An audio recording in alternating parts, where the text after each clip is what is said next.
Hello, it's me, Louisa. Good afternoon. I'm here with a quick message to all my beauties and handsomes, and everyone in between.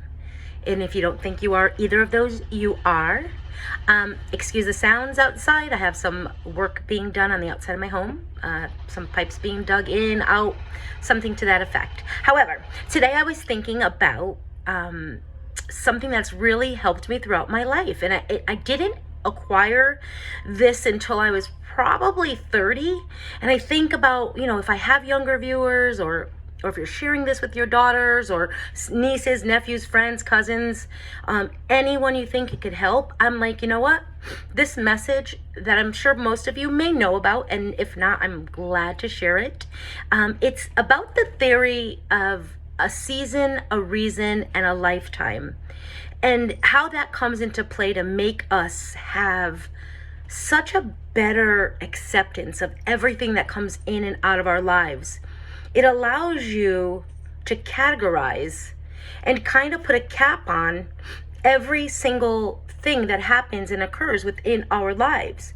So the theory, which, like I said, I'm sure lots of you know and lots of you appreciate, and I hope that this is hitting ears that have never heard it before, and I hope it's reiterating on ears that have heard it before, and I hope it is setting a seed to anyone who is trying to move forward and is struggling with letting go.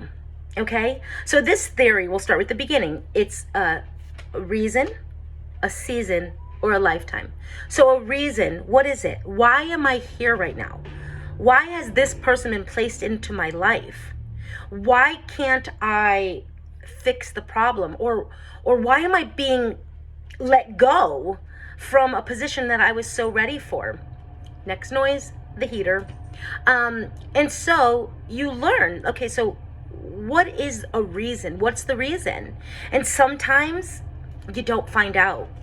But in that moment, in those moments of the season occurring, you get it, So, a reason. 52-year-old brain doesn't work well sometimes. Anyway, so what's our reason? We don't sometimes have answers. We don't. But this is your answer. The reason was because that is exactly where you were supposed to be for that amount of time, right? You were supposed to be there. You were supposed to learn something, even if you're crying through it, even if you have tears through the learning process. There is a lesson in that reason that you existed in that space, in that time, and it's going to come to you.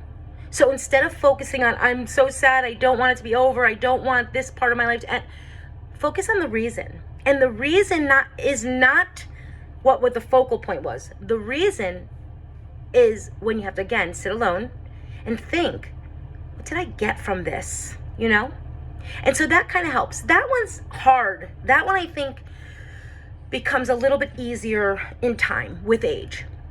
So then what are seasons? We in the Northeast know that there are 4 seasons. They come and go.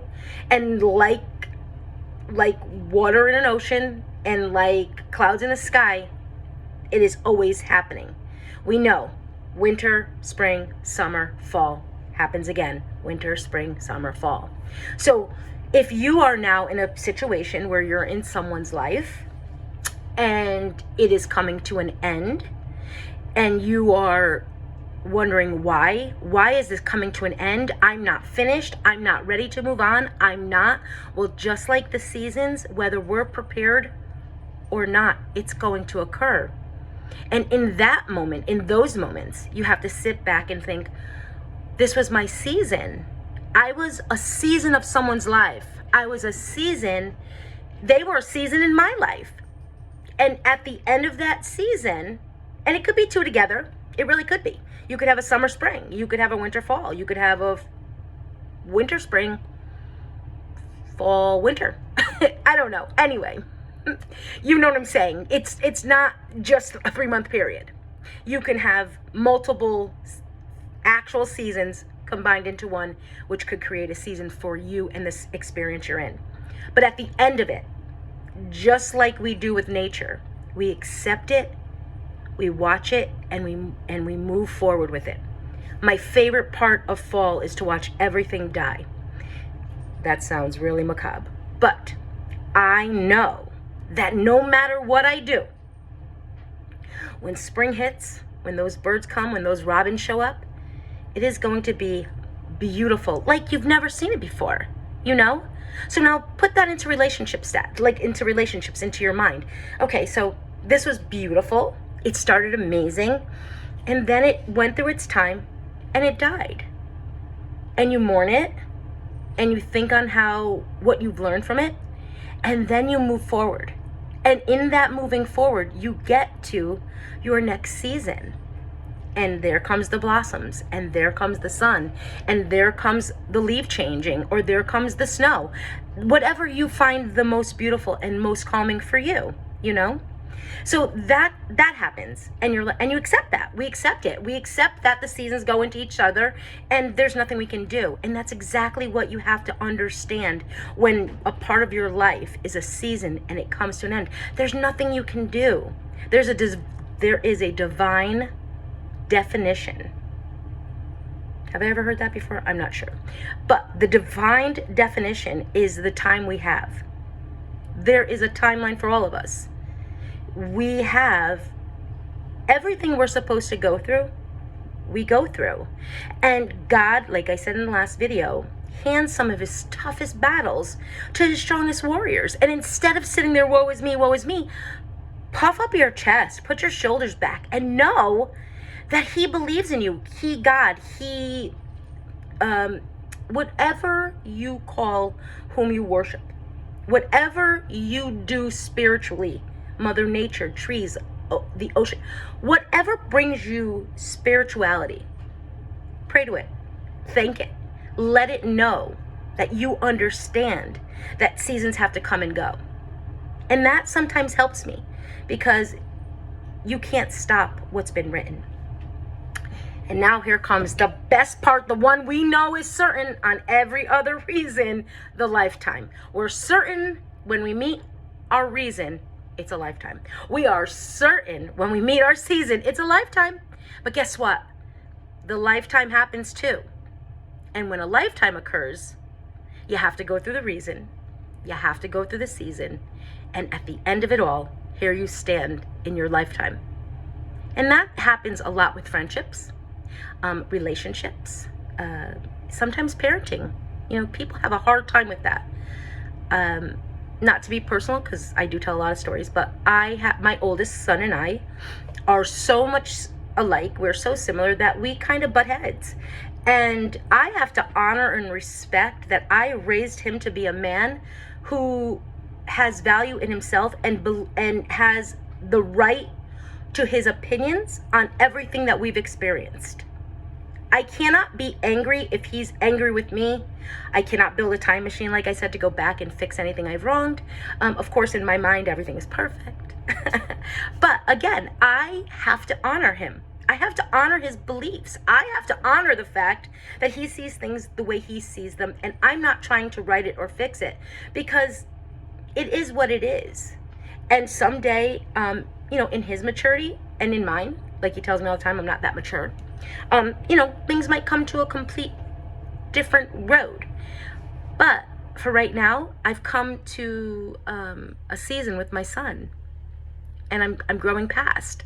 And so for the lifetime part of life, when you get to the feeling that you are in your lifetime, when you've gone through everything, and you find a person, a situation, a music, an art, a poet that resonates in your heart and soul in a way that lifts you up every single time you think of it, see it, experience it, that's your lifetime. And that in itself is the most beautiful thing you can grant yourself, is the gift to a lifetime. Don't fight with the reasons. Don't fight with the seasons. Look forward to the lifetime, because that's where your gifts are, in the present. That is sometimes my favorite thing to say, and then sometimes the corniest thing to say. But the truth is, why is it called the present? Why is it the present? It's a gift.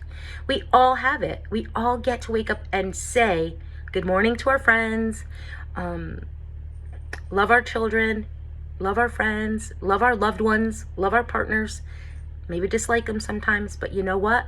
When you are in your lifetime, no matter what obstacle shows up, you're ready. So I hope this helped. You know, like I said, it's gonna be my shortest one.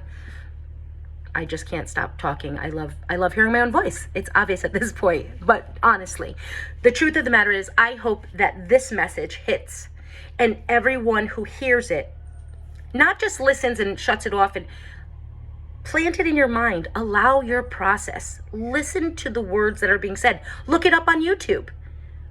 Just type in reason, season, lifetime. You will hear and see so many different things, all with the same message, all empowering you to accept the things you can change and the things you cannot.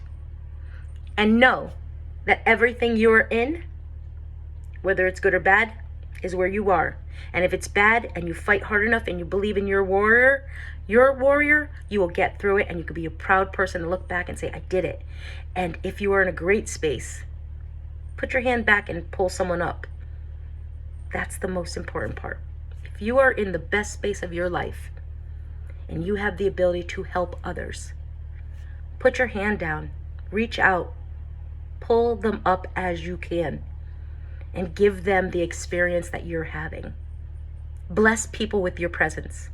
Make them know that their presence is valuable to you, and you would do anything to help them rise up and achieve their goals because they have you on their team.